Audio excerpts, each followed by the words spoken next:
దాంట్లో కూడా పరాకాష్ట నిన్న జరిగింది. జగన్మోహన్ రెడ్డి గారు సత్తెనపల్లి ఇన్సిడెంట్ మీరంతా ఫాలో అయి ఉంటారు. ఆ ఇన్సిడెంట్కు సంబంధించి మొన్న వాళ్ళు రాసినారు జడ్జి ముందు పెట్టిన దీంట్లో అర్జీలో పోలీసులు సెక్షన్స్ మారుస్తూ. మామూలుగా అయితే ప్యాసింజర్స్కి అప్లై కాదు కదా, మరి ఎట్లా తీసుకురావాలనుకున్నట్టున్నారు. A2 E2 A6 అంటే A2 అంటే జగన్మోహన్ రెడ్డి గారు డ్రైవరు కారు ఎక్కిస్తుంటే ఇంకా స్పీడ్గా ఎక్కించన్నారట. A2 నిజంగా ఇదే రాశారు, A2 నుంచి A6 వరకు. అంటే అప్పుడు కారులో ఉన్నది జగన్మోహన్ రెడ్డి గారు, వైవి సుబ్బారెడ్డి గారు, ఇంకా పేర్ని నాని, విడుదల రజని, KNR వీళ్ళు ఉన్నట్టున్నారు 6. సో వీళ్ళు మొత్తం అంట డ్రైవర్ను A1ను ఇంకా స్పీడ్గా ఎక్కించని కేకలేశారట. బయట అందరూ వద్దు వద్దంటుంటే లేదు ఎక్కించన్నారట. అంటే వాళ్ళ ధైర్యము, ఆ అడ్డగోలుతనము ఏమి రాసినా చెల్లుతుంది అనుకుంటున్నారో నాకు అర్థం కావట్లేదు. అసలు అది చూడగానే ఆశ్చర్యం వేస్తుంది. అసలు ఇంత వికారపు ఆలోచనలు, వికృతమైన ఆలోచనలు ఎట్లొస్తాయనే అర్థం కాదు. నిజంగా ఇదే రాశారు. ఎందుకంటే కేసు పట్టుకోవాలి కాబట్టి డెలిబరేట్గా వీళ్ళు కాన్షియస్గా చంపారు అని. ఎవరిని? మన కార్యకర్తను. పోనీ ఆ విజువల్లో చూస్తే జగన్మోహన్ రెడ్డి గారు లోపలన్నా కూర్చున్నారంటే లేరు. ఆయన డోర్ బయట జనం మధ్య ఉన్నారు, డోర్ తీసుకొని ఫుట్బోర్డు మీద నిలబడి ఉన్నారు. అది పట్టదు. కేవలం కేసులో ఇరికించాలి, రాసేసి పెట్టేయడం. ఒక మాజీ ముఖ్యమంత్రి, ఇంత పెద్ద పార్టీ అధ్యక్షుడు, మనం అట్లా చేయలేదే. చంద్రబాబు నాయుడుని చేసే టైంకు, అరెస్ట్ చేసే టైంకు పక్కాగా ఎవిడెన్సులతో సహా ఆయన ఏ రకంగా అవినీతికి పాల్పడ్డాడు, లేదా అవినీతి కార్యక్రమంలో ఆయన సంతకాలతో సహా ఎట్లా దొరికాడనేది మొత్తం చూసిన తర్వాతనే 3-4 ఏళ్ల తర్వాత మనం వచ్చిన 3-4 ఏళ్ల తర్వాత 3.5 సంవత్సరం తర్వాత అరెస్ట్ అయ్యి. ఇట్లా అడ్డగోలుగా రాయడానికి అయితే ఏముంది, రాగానే రాసి ఎక్కితే లోపల పడేయచ్చు. ఇట్లా కేసులు ఎంత అడ్డగోలుగా పెడుతున్నారు. మన వాళ్ళ మీద కొట్టి, ఉల్టా మన వాళ్ళ మీద అటెంప్ట్ మర్డర్ మన వాళ్ళ మీద పెట్టి ఎంతమంది అరెస్ట్ చేశారు. దీనివల్ల మిగిలిందేమో కానీ మన పార్టీ రాగానే లీగల్ సెల్ మాత్రం విపరీతంగా యాక్టివేట్ అయింది. ఎక్కడికక్కడ లాయర్లు, అడ్వకేట్లు బాగా ఫుల్ అలర్ట్ అయ్యి ఉండాల్సి వస్తుంది, ఉన్నారు కూడా. కానీ వాళ్ళ తాకిడి ఇంకా పెరుగుతుంది, రోజు రోజుకు పెరుగుతుంది. ఈరోజు ఇట్లా అసెంబ్లీ అయినందుకు కూడా పెడతారేమో తెలియదు. రామ అన్న బూత్ అన్నట్టు, అమ్మ అన్న బూత్ అన్నట్టు ఏం మాట్లాడన్నా కూడా దాని మీద కేసు పెడతారు. బూతులు మాట్లాడడానికి కేసు పెడతారేమో తెలియదు. ఐ థింక్ శైలజనాథ్ మీద ఇప్పటికే తయారై ఉంటుంది ఒకటి. కొంచెం ఆవేశంగా ఎక్కువ మాట్లాడాడు, గట్టిగా అరిస్తే కూడా కేసు పెడతారు. ఎదురు గుండెలు అదిరినాయి, ప్రజలకు భయపెట్టాడు ప్రజలను, వాళ్ళ గుండెలు అదిరినాయి, బీపీ పెంచినాడు అని చెప్పి పెట్టచ్చు కేసు. అంటే చట్టాన్ని ఇంటర్ప్రిటేషను, చట్టాన్ని ఎట్లా వక్రీకరించడం అనేది ఏ లెవెల్కి పోయారంటే, ఇట్లా పెట్టాలంటే బహుశా మనం వచ్చిన 6 నెలల్లోనే వాళ్ళందరినీ పెట్టేసిండొచ్చు. కోర్స్ రేపు వచ్చినాక అదే మనం చేయాలి, తప్పదు. చేయకుండా అయితే ఉండగలిగే పరిస్థితి లేదు. అయితే మనకు రెడ్ బుక్ అవసరం లేదు. మన నాయకుడు చెప్పినట్టు రెడ్ బుక్ అవసరం లేదు. ఎవరి వారికి తలకాయలోనే ఉంది.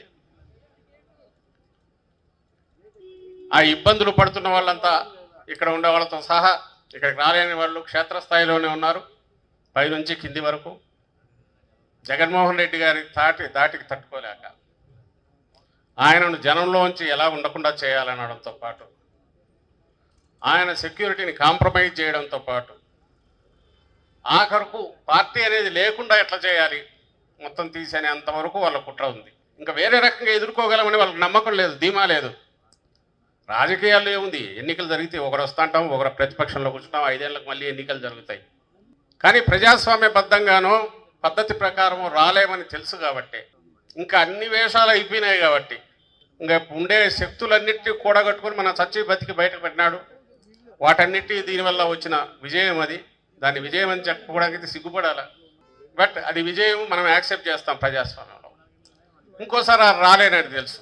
రావాలంటే ఒక్కటేంటంటే ప్రతిపక్షం ఉండకూడదు, అందులోనూ వైఎస్ఆర్సీపీ ఉండకూడదు, జగన్మోహన్ రెడ్డి గారు ఉండకూడదు. ఇది టార్గెట్. కానీ తన భ్రమ అది. నిన్న సత్తెనపల్లి, నిజంగా చెప్తున్నా, సత్తెనపల్లిలో నిన్న వచ్చిన జన ప్రభంజనం ఏదైతే మనం చూసామో మీరందరూ, ఒక్కటంటే ఒక్కటి కూడా వాహనం కానీ ఇవి కానీ మాట్లాడుకుని వచ్చినప్పుడు. ఎందుకంటే దేన్ని అలౌ చేయలే. 3 రోజుల ముందు నుంచి మైకులు పెట్టి ఆటోలతో సహా బెదిరించారు. ఎవడు రావద్దు, వైఎస్ఆర్సీపీ వాళ్ళని ఎక్కించుకోవద్దు. బస్సులను, వాహనాలను అందరినీ బెదిరించారు. ప్రైవేట్ బస్సుల వాళ్ళు. భోజనాలు పెడితే అది కార్యక్రమం అవుతుంది, దాన్ని బెదిరించారు. భోజనాలు కూడా పెట్టాల వాళ్ళ ఆ ఇంటి దగ్గర. 3 రోజులు 4 రోజులు మైకులు పెట్టి బెదిరించి, ఆ రోజు కూడా మీరు చూసింటారు టీవీలో, లాఠీ చార్జ్ ఎక్కడికెక్కడ నాయకులందరినీ ఎక్కడికి రానియకుండా కట్టడి చేస్తే పెళ్ళుబికి తన్నుకొని ఎట్లొచ్చారో చూశారుగా. ఒక్కటంటే ఒక్కటి వాహనం ఎవరు నలుగురు మాట్లాడుకొని వచ్చింది లేదు, నాయకులు పెట్టింది లేదు. అక్కడ అన్ని 2 వీలర్స్ ఎక్కడికక్కడ వచ్చేసారు. అది రిజల్ట్. నువ్వు తొక్కే కొద్దీ రివర్స్ కొట్టడం అట్లే కొడతాది అనేది ఈరోజు మన చూపించినారు. రాష్ట్రం అంతా అదే ఉంటుంది.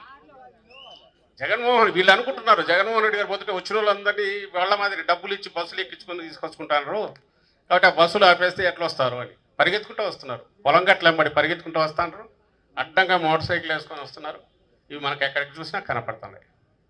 ఇదే నిన్న చంద్రబాబు నాయుడు ఆయన వెళ్ళాడు గుంటూరు. నా దగ్గర మీరు చూసింటారేమో తెలియదు, వీడియో వచ్చింది. ఆయన రోడ్ షో చేశాడు.